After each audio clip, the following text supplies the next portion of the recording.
Hai, kali ini bersama saya lagi kita akan membahas soal tryout IPA bulan Februari sebagai bekal untuk anak-anak mempersiapkan TO bulan Maret dan juga untuk ujian sekolah supaya nilainya pasti bisa lebih baik.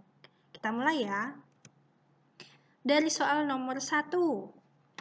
Burung pelatuk mempunyai bentuk paruh yang panjang, kuat, dan runcing, berguna untuk...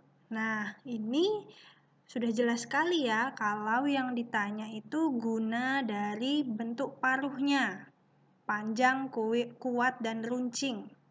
Apakah A? Lalu B? Memudahkan memperoleh makanan, menarik perhatian lawan jenis, membantu mengenali mangsa? Pasti jawabannya yang B. Oke, kita lanjut. Nomor 2. Kemampuan bunglon untuk mengubah warnanya seperti lingkungan disebut autotomi. Apakah autotomi? Bukan ya, autotomi ini kemampuan cicak untuk memutuskan ekor. Ekolokasi ini kemampuannya kelelawar, lumba-lumba untuk memperoleh makanan. Maka jawabannya mimikri. Nomor 3. Tanaman kangkung dapat hidup terapung di atas air karena kangkung daunnya nggak lebar, batangnya berongga. Ya, jadi jawabannya B. Lalu nomor 4. Ekosistem kebun ada beberapa jenis makhluk hidup ini.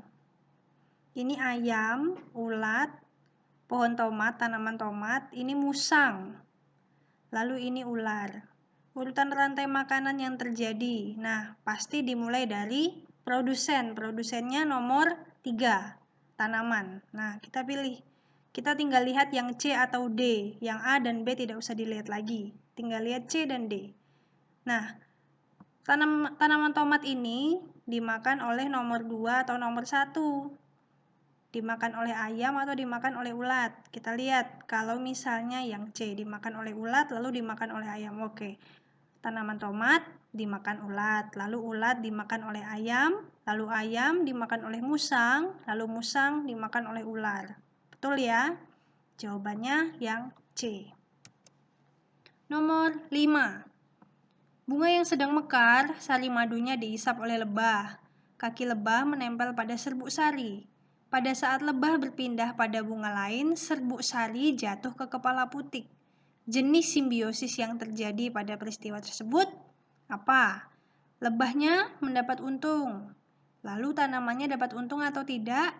Dapat. Jadi sama-sama untung. Maka mutualisme. Nomor 6. Apabila petani menyemprot belalang dengan insektisida, populasi yang pertama kali menurun. Jadi kalau belalangnya disemprot kan otomatis belalangnya banyak yang mati.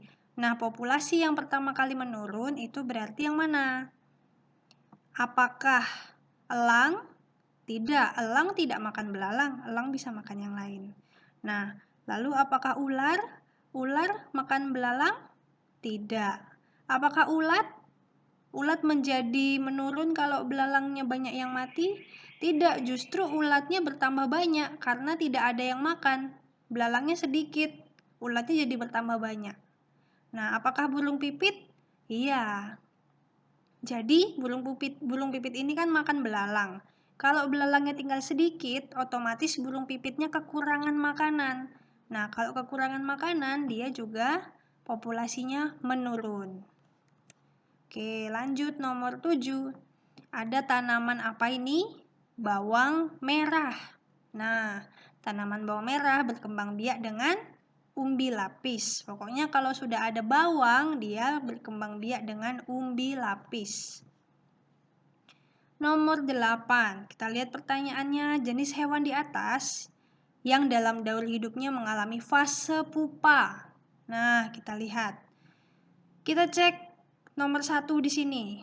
Nomor 1 nyamuk, benar. Berarti yang ada angka 1 boleh kita lihat. Lalu nomor 2, lalat, benar. Yang ada angka 2 boleh.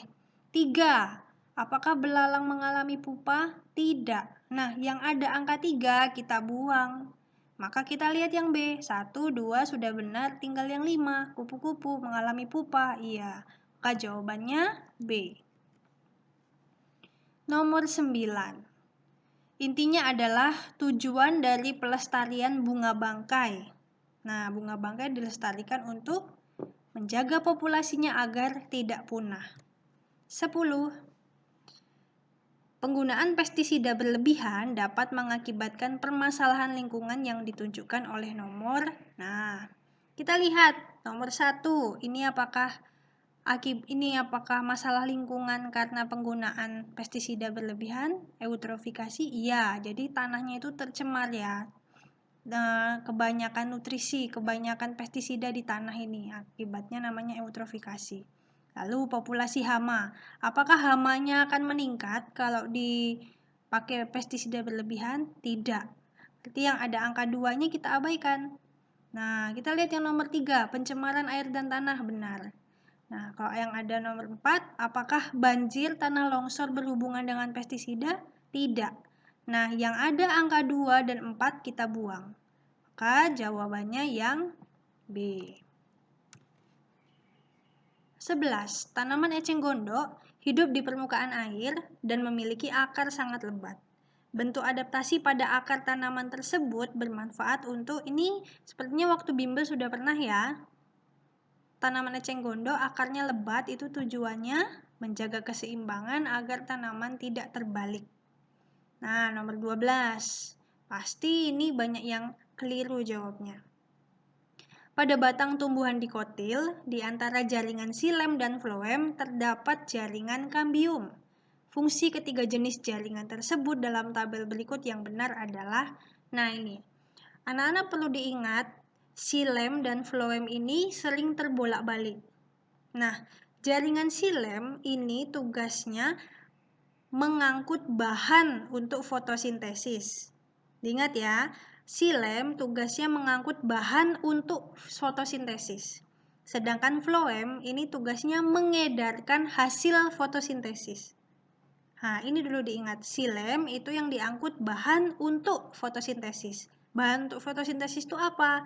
Ada air, ada unsur hara. Nah, sedangkan floem ini mengedarkan ke bagian-bagian tubuh tanaman hasil dari fotosintesisnya. Tuh. Jadi jawabannya adalah yang D. Nah, kambium ini tugasnya memperbesar batang. Jadi kalau tanaman yang memiliki kambium pasti batangnya besar, sedangkan tanaman yang tidak mempunyai kambium itu batangnya kecil. Oke. Nomor 13. Nah, ini yang dilihat. Bagian yang ditunjuk oleh X, bagian ini. Nih ya. Fungsinya adalah apa? Ini adalah saraf ya, serabut saraf. Serabut saraf ini tugasnya reseptor bau, meneruskan ke otak. Bukan rambut hidung ini ya, rambut hidung nggak di sini. Pasti rambut hidung itu di bagian sini. Ada atas, ada bawah, tuh. Kemudian nomor 14, bagian paru-paru yang berfungsi sebagai tempat pertukaran udara. Nah, tempat pertukaran udara di paru-paru itu adalah alveolus. Anak-anak ingat aja, alveolus itu bentuknya seperti gelembung udara. Jadi balon-balon, bentuknya balon-balon kecil. Nah, ini alveolus itu ini. Dia ada di dalam paru-paru kecil tapi banyak. Nih, namanya alveolus. Maka jawabannya A. Lanjut nomor 15. Pada bagian bertanda X, X ini lambung ya, terdapat enzim pepsin. Gunanya untuk apa? Nah, di rangkuman yang sudah dibagikan itu ada, tapi anak-anak cara mudah mengingatnya, enzim pepsin. Pepsin, hasil akhirnya nanti pepton. Nah, di lambung ada enzim pepsin. Enzim pepsin itu ingat aja P. Pepsin, P. Oh, dari protein menjadi pepton. Gitu, oke? Jadi jawabannya B. Kalau yang lainnya di lambung itu ada enzim-enzim yang lainnya ya. Ada asam klorida, itu tugasnya membunuh kuman yang masuk. Lalu ada amilase, ada lipase. Kalau lipase itu asam lemak menjadi gliserol. Nah, seperti itu ya. Lanjut nomor 16. Urutan peredaran darah yang mengandung banyak CO2, mengandung banyak karbon dioksida. Nah, kalau karbon dioksida itu berarti darahnya dari seluruh tubuh mau dibawa ke jantung. Bukan dari jantung seluruh tubuh ya, tapi dari seluruh tubuh menuju jantung. Nah, maka jawabannya kita lihat. Seluruh tubuh itu yang 6 atau 9? 9 ya, berarti tinggal lihat C atau D. Nah, kita lihat 9 apakah 8, lalu 1, lalu 2, apakah seperti itu? Tidak ya. Nah, 8 ini yang bagian sini, ini adalah jalannya darah dari jantung. Nah, kalau darah dari seluruh tubuh itu jalurnya lewat sini. 9, lalu 10, masuk di sini, serambi kanan, lalu ke bilik kiri. Maka jawabannya yang karena mengandung banyak CO2 jadi dia dibawa bukan langsung ke jantung tapi ke paru-paru dulu karena nanti di sini ada pertukaran udara. Maka jawabannya yang iya. Yang D. Oke, kita lanjut. Nomor 17. Nama tulang yang ditunjukkan huruf X, Y, dan Z yang benar. Nah, ini. Ada hasta, pengumpil, lalu pergelangan tangan. Kita lihat aja yang Z ini kan pergelangan tangan. Jadi dilihat, pasti jawabannya kalau tidak A, B, D. Tinggal kita pastikan yang mana hasta, yang mana pengumpil. Nah, anak-anak, kalau ibu biasa mengingatnya, tulang pengumpil itu yang lurus dengan ini kan jempol ya, ibu jari. Nah, ini pengumpil nih, yang X. Kenapa kita mudah mengingatnya? Caranya gini, ngupil pakai jempol. Nah, jadi yang selurusan dengan jempol ini yang tulang pengumpil. Gitu. Maka satu lagi ini tulang hasta. Nah, jadi jawabannya yang B. Nomor 18, perbedaan ciri-ciri perubahan fisik pada laki-laki dan perempuan pada masa pubertas yang tepat. Nah, tinggal dilihat aja laki-laki dan perempuan. Jawabannya adalah yang C. Laki-laki itu pinggulnya tidak membesar, perempuan kok mengecil, ini nggak cocok ya.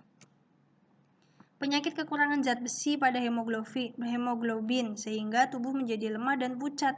Namanya penyakit anemia. Kalau hipertensi itu tekanan darah tinggi.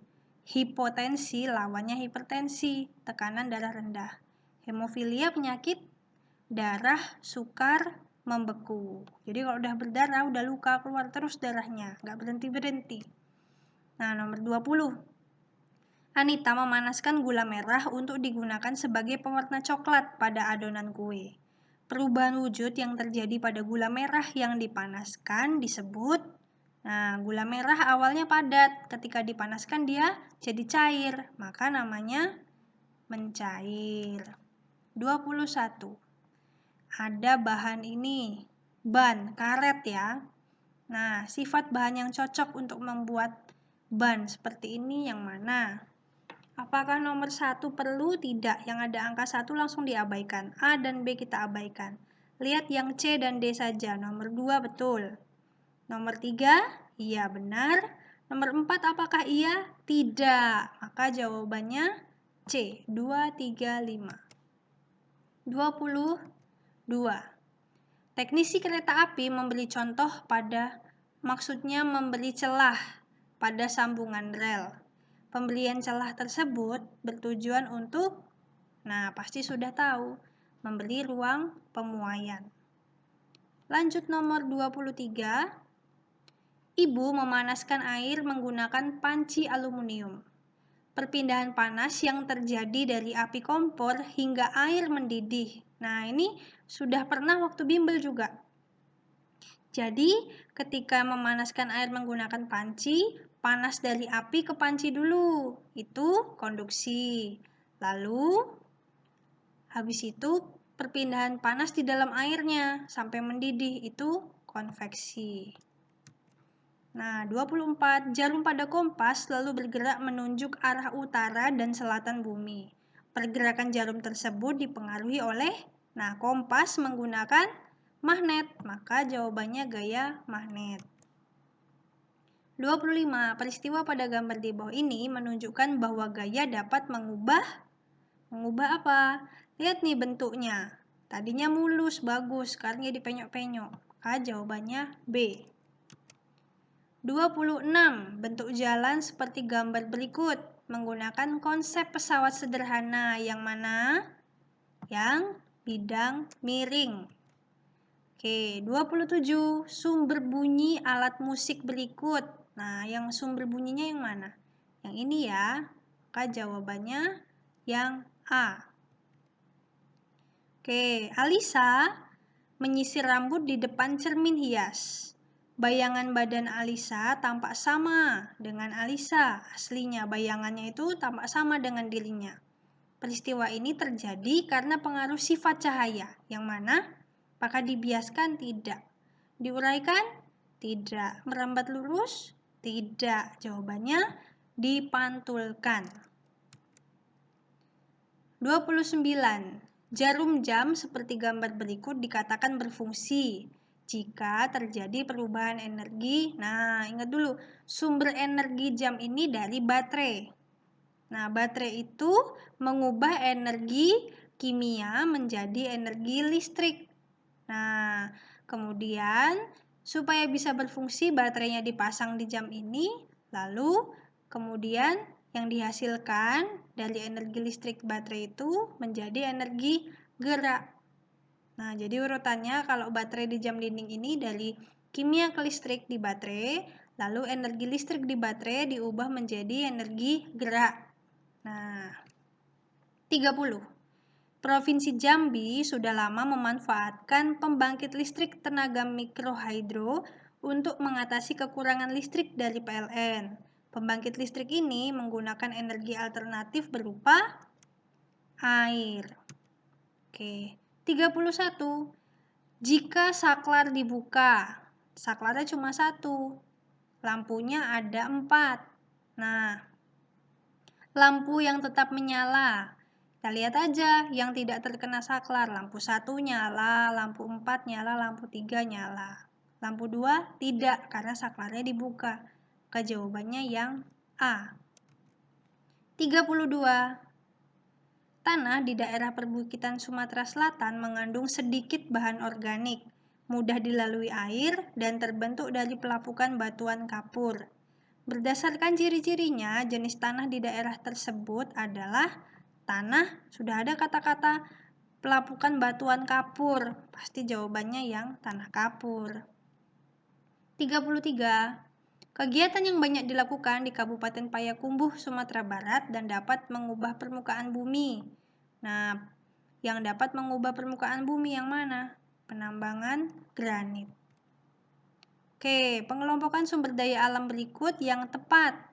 Nah, yang terbarukan dan yang tidak terbarukan. Dilihat dengan teliti ya. Kalau di sini ada mangan, ada perak, ini salah. Berarti jangan yang A. Lalu lihat yang B. Nah, maka jawabannya B. 35. Gerakan bulan bersama bumi mengelilingi matahari pada saat tertentu akan mengakibatkan terjadinya, karena bulan mengelilingi bumi, itu suatu saat akan ada di satu garis lurus. Maka jawabannya A. 36. Daerah yang mengalami peristiwa gerhana matahari total ditunjukkan oleh nomor gerhana matahari total yang di sini kan. Nah, maka jawabannya B. 37. Tahapan daur air yang ditunjuk oleh nomor 1 dan 4. 1 dan 4. 1 ini evaporasi, 4 presipitasi. 39. Jumlah hari pada tahun Kabisat sebanyak 366 hari. Sistem penanggalan ini berdasarkan, nah ingat, ini kan kala revolusi bumi, maka jawabannya C. 39. Periode revolusi bulan sama dengan periode rotasinya. Peristiwa tersebut mengakibatkan apa? Apakah pasang air laut? Bukan. Kedudukan bulan pada garis orbitnya berubah-ubah? Tidak. Rasi bintang yang berbeda? Tidak. Maka jawabannya yang D. Nah, ini sudah pernah dibahas di tematik loh ya. 40. Pada saat belahan bumi bagian selatan mengalami musim semi, bagian bumi utara. Nah, belahan bumi bagian utara ini lawannya. Kalau selatan mengalami semi, utara kan lawannya selatan. Berarti lawannya semi apa? Gugur. Gitu ya. Oke, terima kasih. Jangan menyerah untuk selalu belajar. Sedikit lagi perjuangan kalian nanti akan terbayarkan dengan hasil yang kalian peroleh. Tetap semangat, jaga kesehatan ya.